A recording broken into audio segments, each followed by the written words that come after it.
noite com o nosso querido Padre Samuel Fidelis. Bom dia, Padre Samuel, que alegria tê-lo conosco, sua bênção. Bom dia, Moninha. Deus abençoe também a todos que nos acompanham. A alegria é sempre toda minha. Padre Samuel, o nosso tema hoje é uma pergunta. O que significa a vida celibatária na igreja?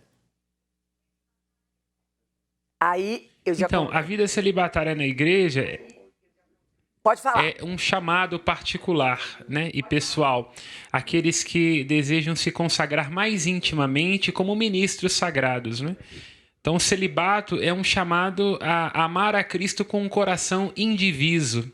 Quer dizer, poder dedicar-se para a liberdade de vínculos mais diretos, como é o caso do matrimônio e de uma família em linha direta, ao Senhor, à sua obra, né? Então é um chamado muito específico para que os ministros possam se entregar de coração indiviso ao serviço de Cristo e da igreja. Padre Samuel, lá em Gênesis, Deus fala então, não é bom que o homem esteja só. Diante dessa fala, eu pergunto para o senhor, todas as pessoas estão vocacionadas para o matrimônio? Então, é uma pergunta de fato interessantíssima, não é? Você viu que até o padre conserta na cadeira. Mas eu diria assim, a Bíblia é sempre muito importante que a gente olhe e a leia num sentido unitário. Quer dizer, a gente não pode tomar os versículos ao pé da letra, quer dizer, é sempre bom lê-la no seu conjunto. Então nós diríamos assim, nem todos são chamados ao matrimônio. E Cristo deixa isso muito claro em Mateus 19, quando ele é interrogado, os discípulos falam para ele, desse jeito que o senhor falou, não vale a pena se casar. Ele fala, não, de fato é verdade. Alguns pela sua natureza não são chamados a se casar, outros por algum limite, por uma orientação de vida, outros por causa do reino de Deus, né? Então, quer dizer, ali o que está por detrás do não é bom que o homem esteja só, é de que todos nós temos que estar abertos ao amor enquanto reciprocidade, que pode se manifestar, e a máxima expressão do amor recíproco no matrimônio, né? Na união entre um homem e uma mulher. Então, nem todos são chamados ao matrimônio por questões pessoais, por limites biológicos e por conta da sua entrega ao reino de Deus. Muito bem, claríssimo. Porque Jesus quer, então, que hajam pessoas que vivam sempre na pobreza, vida celibatária e em obediência. Então, nós diríamos assim, esse é um salto, uma compreensão puxando uma sardinha para o nosso lado, mais bonita que nós temos com relação aos irmãos protestantes, por exemplo. Na compreensão dos irmãos protestantes, todos nós temos um sacerdócio assim muito nivelado, vamos dizer assim. Para nós, já desde o princípio, como um eco da igreja desde o princípio, nós entendemos que existem ministérios diferentes dentro da igreja. Então nós diríamos assim, olha, Cristo é o único sacerdote, mas nós participamos do sacerdócio, da missão dele de modos diferentes. Então, quer dizer, nós todos somos sacerdotes em Cristo e recebemos os preceitos. Qual que é o preceito evangélico? É o amor. O grande preceito do evangelho é esse. A lei se resume nisso, no amor. Então, todos nós, se somos cristãos, temos que amar. Só que esse amor, ele vai se manifestar de modo específico na realidade de vida de cada um de nós. Aí vem os conselhos evangélicos.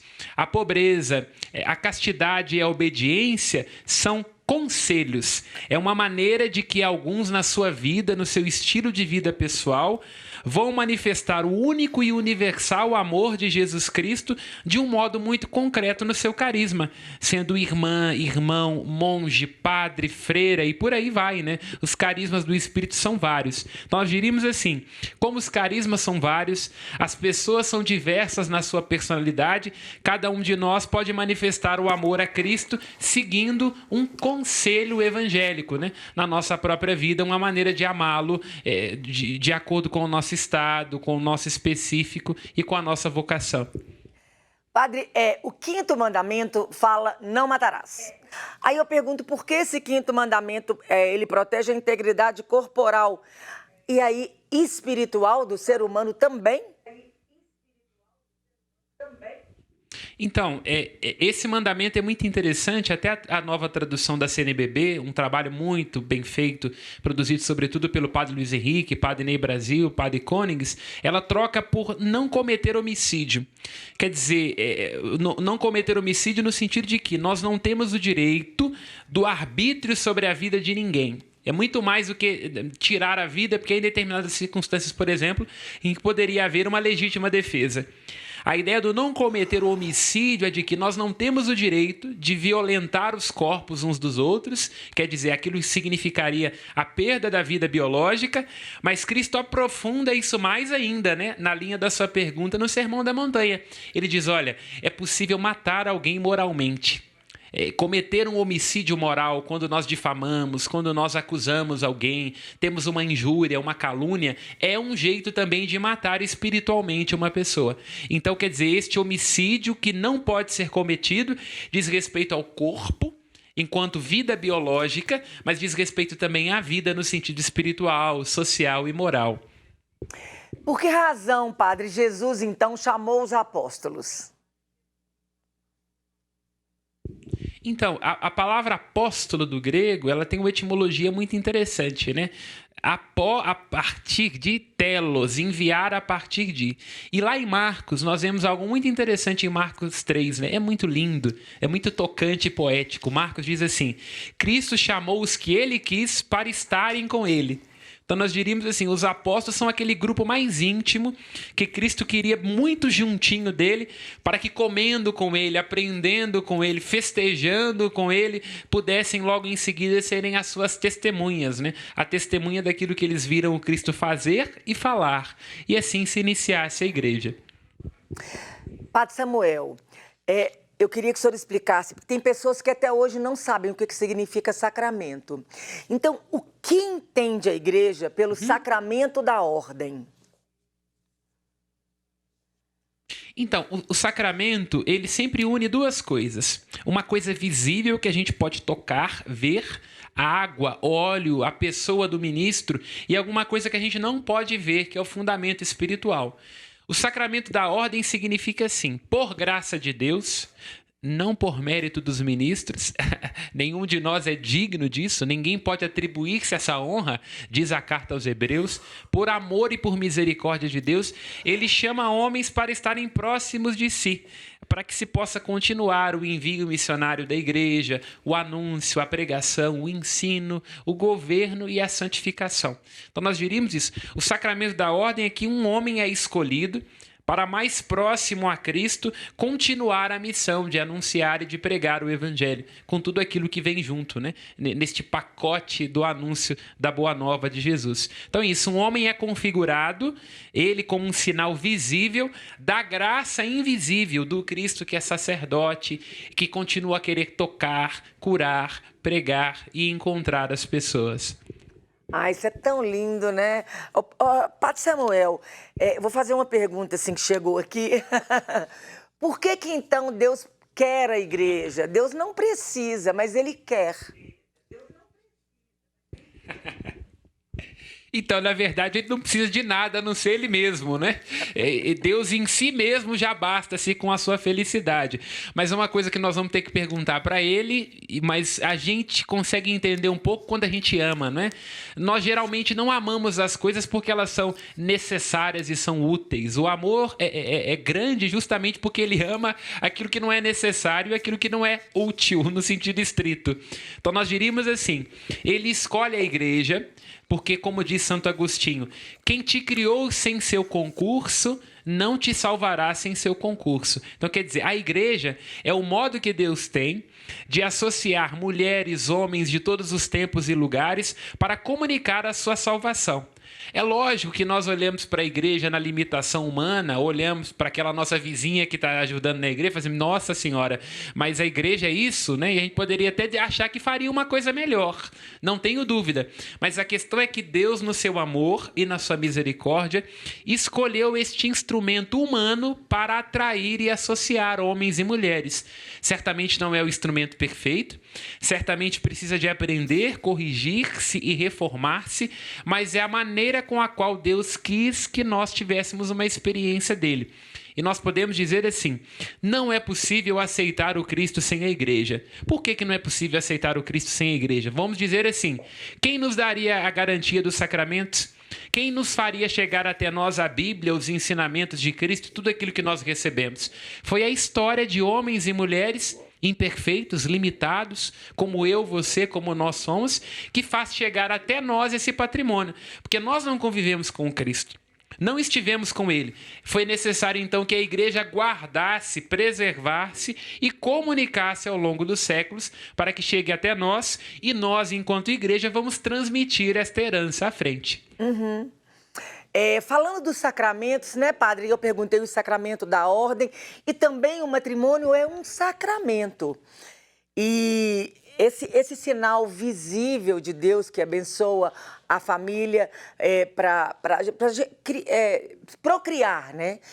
A gente vê hoje o homem entrando no lugar de Deus e fazendo, querendo ser Deus, querendo ser criação. Como que a igreja enxerga isso sobre inseminação artificial, essas coisas todas, padre?